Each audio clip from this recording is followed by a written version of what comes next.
But see, I didn't really smoke weed most of my life either. I was addicted to the painkillers. That's what I liked. I didn't really like it. Well, I liked some coke too back then, you know. But yeah, I don't know. I didn't like the way weed made me. It took me getting used to it. You know, getting the tolerance up and getting used to it every day. Yeah. Because I liked it better than the way I felt on nothing. I didn't want to do nothing. But now I'm productive, and you know, makes me think. What do you think that is? Because that most of my friends, like I know a lot of people growing up that always felt better with some type of substance in them, regardless of what it is, than what they just felt. What do you think that is? What causes that?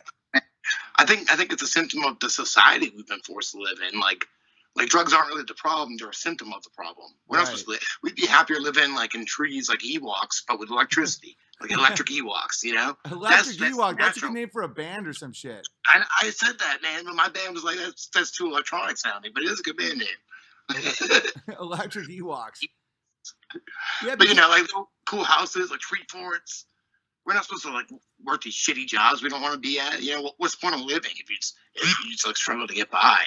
We're kind of stuck in this system right now. Hopefully it shifts soon, but I think that's where a lot of the problem comes from.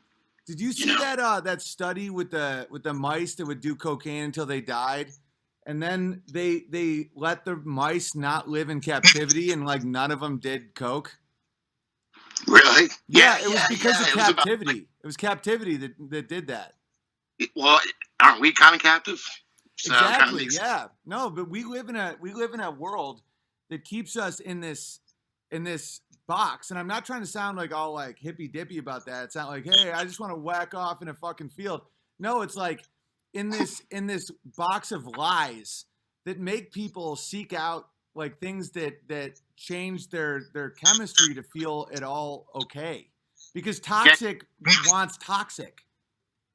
I think deep down inside our body, you notice if you hear something and like you get chills and stuff from like, you know, and to me, it's like my body telling me your body knows the truth. You know, your mind gets in the way because we're brainwashed from birth pretty much. And that's what words do that. They spellbound you. When you hypnotize somebody, you talk. I want you to count down, blah, blah, blah, you know.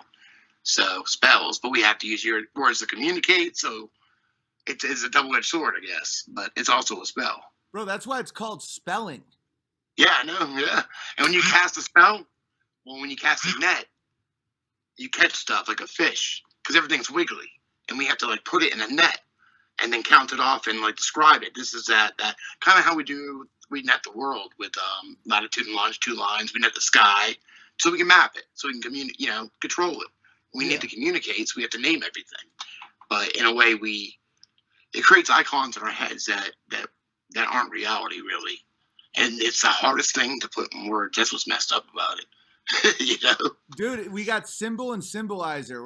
Where now that you have a young child, I have a young child, where it's like you're trying to say like what a chair is or what a carpet is. And it's like, if you have good intentions, it's a great system we have with communication. But if you have at all bad intentions, you can use these words and these symbols and these archetypes in our heads, these icons, as you put it, to really, really twist the entire way someone sees the world.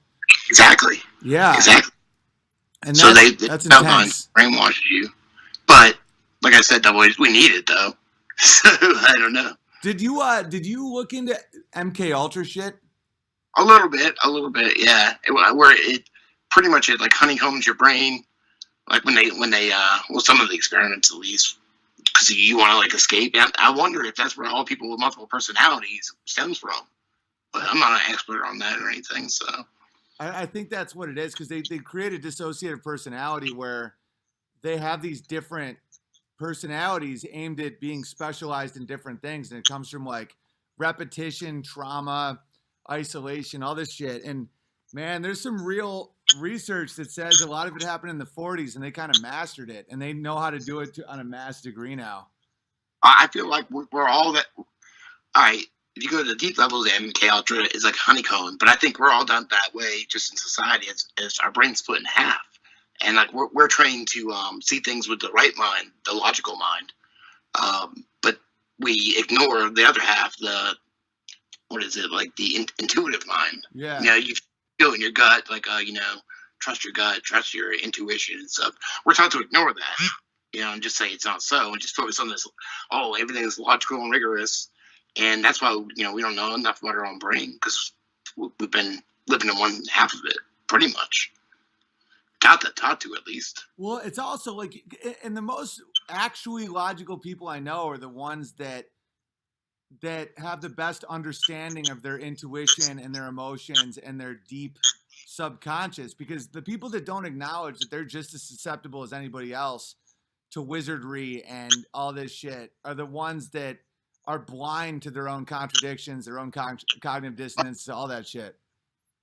Definitely. Like I started meditating when I got methadone too, and it's really I don't really do it anymore. I should, but it's really helped. Just like trust my intuition more and stuff. And I noticed that, like, I feel like a lot of the time, maybe it's because Google listens.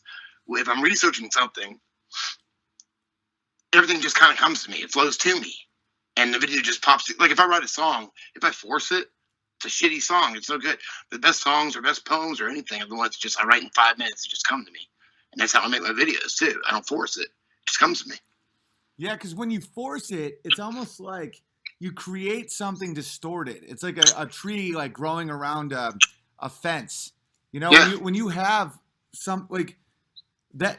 I'm not big into like Eastern meditation or anything, but I think the thing that it does have to offer that I think is absolutely valid is when you understand the flow of something.